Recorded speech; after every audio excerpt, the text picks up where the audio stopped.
ನಮಸ್ಕಾರ ವೀಕ್ಷಕರೇ, ನಾನು ಶ್ರುತಿ ಕಿತ್ತೂರು. ರೇಣುಕಾಸ್ವಾಮಿ ಕೊಲೆ ಪ್ರಕರಣಕ್ಕೆ ಸಂಬಂಧಪಟ್ಟಂತೆ ಇಡೀ ರಾಜ್ಯದಲ್ಲಿ ದೊಡ್ಡ ಮಟ್ಟದ ಸದ್ದು ಸುದ್ದಿಗೆ ಕಾರಣ ಆಗಿದ್ದು, ಈ ಕೊಲೆಯಲ್ಲಿ ನಟ ದರ್ಶನ್ ಕೂಡ ಭಾಗಿಯಾಗಿದ್ದಾರೆ, ಅವರ ಇನ್ವಾಲ್ವ್ಮೆಂಟ್ ಕೂಡ ಇದೆ ಅನ್ನುವಂತಹ ವಿಚಾರಕ್ಕೆ ಸಂಬಂಧಪಟ್ಟಂತೆ ಪ್ರಮುಖವಾಗಿ ಅವರ ಬಂಧನ ಆಗುತ್ತೆ. ಪರಪ್ಪನ ಅಗ್ರಹಾರ ಜೈಲಿಗೆ ಅವರನ್ನ ಶಿಫ್ಟ್ ಮಾಡಿದ್ರು, ನಂತರ ಬಳ್ಳಾರಿ ಜೈಲಿಗೆ ಬಂದ್ರು. ಆ ಬಳಿಕ ಅವರಿಗೆ ಹೈಕೋರ್ಟ್ನಿಂದಲೇ ರೆಗ್ಯುಲರ್ ಜಾಮೀನಿನ ವೇಳೆ ಆಚೆ ಬಂದ್ರು.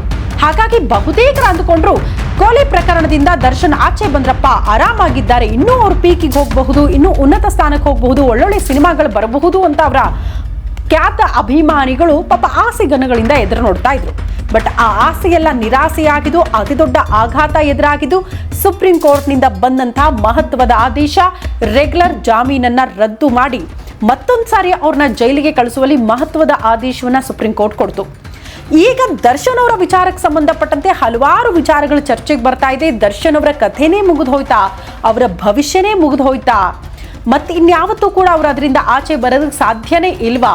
ಇಂಥ ಪ್ರಶ್ನೆಗಳು ಶುರುವಾಗಿದೆ. ಅಸಲಿ ಕಾರಣ ಏನು, ಯಾಕೆ ಈ ಪ್ರಶ್ನೆಗಳು ಬರ್ತಾ ಇದೆ ಅನ್ನೋದಕ್ಕೆ ಸಂಬಂಧಪಟ್ಟಂತೆ ಒಂದಷ್ಟು ಇಂಟ್ರೆಸ್ಟಿಂಗ್ ಮಾಹಿತಿಯನ್ನ ನಿಮ್ಮ ಮುಂದೆ ಇಡ್ತಾ ಹೋಗ್ತೀವಿ, ಮಿಸ್ ಮಾಡದೆ ನೋಡಿ.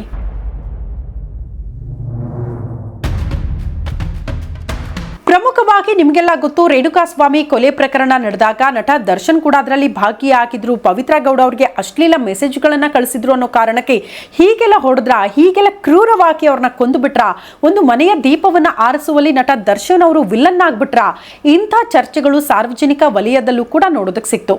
ನಂತರ ದರ್ಶನ್ ಅವರ ಬಂಧನ ಆಗುತ್ತೆ. ಪರಪ್ಪನ ಅಗ್ರಹಾರ ಜೈಲಿಗೆ ಅವ್ರನ್ನ ಶಿಫ್ಟ್ ಮಾಡಲಾಯಿತು. ಬಟ್ ಪರಪ್ಪನ ಅಗ್ರಹಾರ ಜೈಲಿಗೆ ಶಿಫ್ಟ್ ಮಾಡಿದ ಬಳಿಕ ಎಲ್ಲವೂ ಕೂಡ ಮುಗಿದು ಹೋಯ್ತಾ ಅಂತ ನೀವು ಪ್ರಶ್ನೆ ಮಾಡಿದ್ರೆ ಇಲ್ಲ. ಅಲ್ಲಿ ಸೇರ್ತಿದ್ದಂಗೆ ರಾಜಾತಿಥ್ಯದ ವಿಚಾರಕ್ಕೆ ಸಂಬಂಧಪಟ್ಟಂತೆ ಒನ್ಸ್ ಅಗೇನ್ ಇದೇ ದರ್ಶನ್ ಅವರು ಸುದ್ದಿಗೆ ಬರ್ತಾರೆ. ಹೀಗೆಲ್ಲ ನಡೆಯುತ್ತಾ ಜೈಲಲ್ಲಿ ಅಕ್ರಮಗಳು, ಯಾರು ಏನೇ ಮಾಡಿದ್ರು ಕೂಡ ಒಳಗಡೆ ಹೋಗಿ ಆರಾಮಾಗಿರಬಹುದಾ, ಐಷಾರಾಮಿ ಲೈಫ್ ಅನ್ನ ಲೀಡ್ ಮಾಡಬಹುದಾ ಅನ್ನೋ ಮಟ್ಟಿಗೆ ಚರ್ಚೆಯನ್ನ ಹುಟ್ಟು ಹಾಕಿತ್ತು ದರ್ಶನ್ ಅವರಿಗೆ ಕೊಟ್ಟಿರುವ ರಾಜಾತಿಥ್ಯದ ವಿಚಾರಗಳು. ಒಂದು ಗಾರ್ಡನ್ ನಲ್ಲಿ ನಟ ದರ್ಶನ್, ವಿಲ್ಸನ್ ಗಾರ್ಡನ್ ನಾಗ ಕೂಡ ಕೂತ್ಕೊಂಡು ಆರಾಮಾಗಿ ಕಾಫಿ ಹೀರ್ತಾ, ಸಿಗರೆಟ್ ಸೇತ್ತಾ ಕೂತಿರುವಂತಹ ದೃಶ್ಯಗಳು ಸಾರ್ವಜನಿಕ ವಲಯದಲ್ಲಿ ಹಲವು ಅನುಮಾನಗಳನ್ನ ಸೃಷ್ಟಿ ಮಾಡಿತ್ತು. ಯಾರೇನೇ ತಪ್ಪು ಮಾಡಿದ್ರು ಕೂಡ ದುಡ್ಡಿದ್ರೆ ಸಾಕು, ದುಡ್ಡಿದ್ರೆ ಒಳಗಡೆ ಐಷಾರಾಮಿ ಜೀವನ ಸಿಗುತ್ತೆ ಅನ್ನೋದಕ್ಕೆ ಇದೆಲ್ಲವೂ ಕೂಡ ಸಾಕ್ಷಿ ಅಂತ.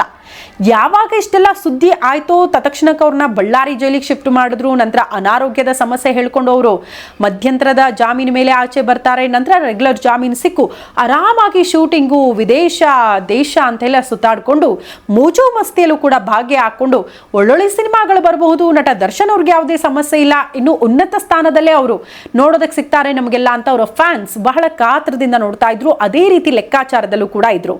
ಬಟ್ ನಟ ದರ್ಶನ್ ಅವರ ಅಭಿಮಾನಿಗಳು, ದರ್ಶನ್ ಅವರು ಅವರ ಆಪ್ತ ಬಳಗದಲ್ಲಿ ಅಂದುಕೊಂಡಂತಹ ಲೆಕ್ಕಾಚಾರಗಳು ಕಂಪ್ಲೀಟ್ ಉಲ್ಟಾ ಆಗಿದ್ದು, ಬುಡ ಸಮೇತ ಅದು ಉಲ್ಟಾ ಆಗಿದ್ದು ಸುಪ್ರೀಂ ಕೋರ್ಟ್ ಕೊಟ್ಟಿರುವಂತಹ ಮಹತ್ವದ ಆದೇಶ. ಕಾರಣ ರೆಗ್ಯುಲರ್ ಜಾಮೀನನ್ನ ರದ್ದು ಮಾಡಿ ಒಂದು ಪ್ರಮುಖ ಆದೇಶವನ್ನ ಹೊರಡಿಸುತ್ತೆ. ಈ ಕೂಡಲೇ ಅವರೆಲ್ಲರ ಬಂಧನ ಆಗಬೇಕು ಅಂತ. ಆ ಕಾರಣಕ್ಕೆ ನೆಕ್ಸ್ಟ್ ಅವರೀಗ ಪರಪ್ಪನ ಅಗ್ರಹಾರ ಜೈಲಿಗೆ ಹೋದ್ರು. ಬಹುತೇಕರೀಗ ಯೋಚನೆ ಮಾಡ್ತಾ ಇರಬಹುದು, ಏನ್ ಬಿಡಪ್ಪ ಜಾಮೀನು ಸಿಕ್ಕ ಮೇಲೆ ಆಚೆ ಬರ್ತಾರೆ, ಮತ್ತೆ ಆಸ್ ಯೂಶುವಲ್ ಅವ್ರ ಲೈಫ್ ನಡೆಯುತ್ತೆ, ಸಿನಿಮಾಗಳನ್ನ ಮಾಡ್ತಾರೆ, ಅವ್ರಿಗೇನು ಕಡಿಮೆ, ಈ ರೀತಿ ಚರ್ಚೆಗಳಾಗ್ತಾ ಇದೆ. ಬಟ್ ಅಸಲಿ ವಿಚಾರ ಹಾಗಿಲ್ಲ. ದರ್ಶನ್ ಅವರ ಭವಿಷ್ಯ ಮೋಸ್ಟ್ಲಿ ಇಲ್ಲಿಗೆ ಮುಗಿದು ಹೋಗುವಂತ ಸಾಧ್ಯತೆಗಳು ದಟ್ಟವಾಗಿದೆ. ಕಾರಣ ಜಸ್ಟ್ ರೇಣುಕಾಸ್ವಾಮಿ ಕೊಲೆ ಪ್ರಕರಣಕ್ಕೆ ಸಂಬಂಧಪಟ್ಟಂತೆ ಜಾಮೀನು ನಿರೀಕ್ಷೆ ಮಾಡ್ತಾ ಇಲ್ಲ, ಅದರ ಬೆನ್ನಿಗೆ ಮತ್ತೊಂದು ಅತಿ ದೊಡ್ಡ ಸಂಕಷ್ಟ ಕೂಡ ಎದುರಾಗ್ತಾ ಇದೆ. ಪ್ರಮುಖವಾಗಿ ಪರಪ್ಪನ ಅಗ್ರಹಾರ ಜೈಲಲ್ಲಿ ಇವರು ಪಡೆದುಕೊಂಡಿರುವಂತಹ ರಾಜಾತಿಥ್ಯದ ವಿಚಾರಕ್ಕೆ ಸಂಬಂಧಪಟ್ಟಂತೆ ಆಗ 3 ಪ್ರತ್ಯೇಕ ಪ್ರಕರಣಗಳನ್ನು ದಾಖಲು ಮಾಡಿಕೊಂಡಿದ್ರು ಅಧಿಕಾರಿಗಳು. ಪ್ರತ್ಯೇಕವಾಗಿ ತನಿಖೆ ಆಗಿತ್ತು. ಈಗ ಇದಕ್ಕೆ ಸಂಬಂಧಪಟ್ಟಂತೆ ಚಾರ್ಜ್ ಶೀಟ್ ಸಲ್ಲಿಕೆ ಮಾಡಬೇಕು ಅಂತ ಪೊಲೀಸರು ಸಿದ್ಧತೆ ಮಾಡಿಕೊಳ್ತಿದ್ದಾರೆ. ಸೊ ಜಾಮೀನು ನಿರೀಕ್ಷೆ ಮಾಡೋದಕ್ಕೂ ಸಾಧ್ಯ ಇಲ್ಲ, ಅದರ ಬೆನ್ನಿಗೆ ಈಗ ಚಾರ್ಜ್ ಶೀಟ್ನ ಆತಂಕ ಕೂಡ ಶುರುವಾಗಿದೆ ಅಂತ ನಟ ದರ್ಶನ್ ಅವ್ರಿಗೆ. ಹಾಗಾಗಿ ಅವರ ಭವಿಷ್ಯ ಮೋಸ್ಟ್ಲಿ ಇಲ್ಲಿಗೆ ಮುಕ್ತಾಯ ಆಗ್ಬಿಡುತ್ತಾ, ಸಿನಿಮಾ ಲೈಫ್ ಇಲ್ಲಿಗೆ ಕೊನೆ ಆಗ್ಬಿಡುತ್ತಾ, ಇಂಥ ಪ್ರಶ್ನೆಗಳು ಕಾಡೋದಕ್ಕೆ ಶುರುವಾಗಿದೆ. ಪ್ರಮುಖವಾಗಿ ಈ ರಾಜಾತಿಥ್ಯ ಪ್ರಕರಣಕ್ಕೆ ಸಂಬಂಧಪಟ್ಟಂತೆ 3 ಪ್ರತ್ಯೇಕ ಪ್ರಕರಣ ದಾಖಲಾಗಿತ್ತು. ಅಂದ್ರೆ FIRಗಳು ದಾಖಲಾಗಿತ್ತು ಪರಪ್ಪನ ಅಗ್ರಹಾರ ಠಾಣೆಯಲ್ಲಿ. ಇದರಲ್ಲಿ ನಟ ದರ್ಶನ್, ವಿಲ್ಸನ್ ಗಾರ್ಡನ್ ನಾಗ, ಜೈಲು ಅಧಿಕಾರಿಗಳು ಹಾಗೂ ಹಲವರನ್ನ ಆರೋಪಿಗಳನ್ನಾಗಿ ಮಾಡಲಾಯಿತು.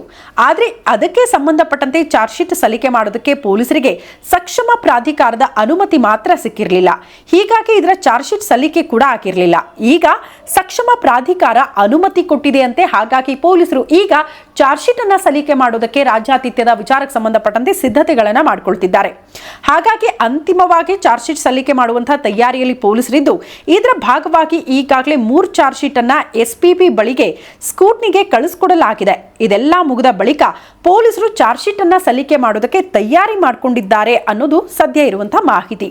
ಹೀಗಾಗಿ ನಟ ದರ್ಶನ್ ಅವರು ಸಂಕಷ್ಟದಿಂದ ಪಾರಾಗ್ಬಿಡ್ತಾರೆ, ಜೈಲಿಂದ ಆಚೆ ಬಂದ ಮೇಲೆ ಎಲ್ಲವೂ ಕೂಡ ಸುಧಾರಿಸ್ಕೊಂಡ್ಬಿಡುತ್ತೆ ಅನ್ನೋ ಪರಿಸ್ಥಿತಿ ಅಂತೂ ಇಲ್ಲ. ಒಂದ್ ಕಡೆ ದರ್ಶನ್ ಅವರಿಗೆ ಒಂದು ತೊಟ್ಟು ವಿಷ ಕೊಡಿ ಅನ್ನುವಂತಹ ಪರಿಸ್ಥಿತಿ ಎದುರಾಗಿತ್ತು. ಅಷ್ಟರ ಮಟ್ಟಿಗೆ ಅವರಿಗೆ ಜೀವನನೇ ಬೇಸರ ಆಗಿತ್ತು, ಜೈಲಲ್ಲಿ ಇರೋದಕ್ಕಾಗ್ತಾ ಇಲ್ಲ. ಅಷ್ಟೆಲ್ಲ ಐಷಾರಾಮಿ ಲೈಫ್ ಲೀಡ್ ಮಾಡಿದಂಥವ್ರಿಗೆ ಒಳಗಡೆ 4 ಗೋಡೆಯ ಮಧ್ಯೆ ಯಾವುದೇ ಸೌಕರ್ಯಗಳಿಲ್ಲದೆ ಎಲ್ಲ ಸಾಮಾನ್ಯ ಕೈದಿಗಳಂತೆ ಇರೋದಕ್ಕೆ ಸಾಧ್ಯ ಆಗ್ತಾ ಇಲ್ಲ. ಹಾಗಾಗಿ ಈ ಹಿಂದೆ ಕೋರ್ಟ್ಗೆ ಕರ್ಕೊಂಡು ಬಂದಾಗ ಪೊಲೀಸರು ನ್ಯಾಯಾಧೀಶರ ಮುಂದೆ ಅಳ್ತಾ, ಅವರು ಗಳಗಳನ್ನೇ ಅಳ್ತಾ ಒಂದು ತೊಟ್ಟು ವಿಷ ಕೊಟ್ಬಿಡಿ ಅನ್ನುವಂತಹ ಮನಸ್ಥಿತಿಗೆ ಬಂದಿದ್ರು. ಅಂದ್ರೆ ನೀವೇ ಅಂದಾಜು ಮಾಡ್ಕೊಳ್ಳಿ ಎಷ್ಟರ ಮಟ್ಟಿಗೆ ಈ ಬಾರಿ ಅವರು ಆಘಾತಕ್ಕೊಳಗಾಗಿದ್ದಾರೆ ಅಂತ. ಒಂದ್ ಕಡೆ ಜಾಮೀನು ಸಿಗುತ್ತಾ ಇಲ್ವಾ ಅನ್ನುವಂಥ ಆತಂಕದ ಮಧ್ಯೆ ಈಗ ರಾಜ್ಯಾತಿಥ್ಯದ ವಿಚಾರಕ್ಕೆ ಸಂಬಂಧಪಟ್ಟಂತೆ ಚಾರ್ಜ್ ಶೀಟ್ ಸಲ್ಲಿಕೆ ಆಗ್ತಾ ಇರೋದು ಮತ್ತೊಂದು ಅತಿ ದೊಡ್ಡ ಆಘಾತ. ಇದೆಲ್ಲದರಿಂದ ಆಚೆ ಬರೋದಕ್ಕೆ ಸಾಧ್ಯನಾ? ಮತ್ತೆ ಸಿನಿಮಾಗಳು ಉತ್ತುಂಗಕ್ಕೆ ಹೋಗಕ್ಕೆ ಸಾಧ್ಯನಾ?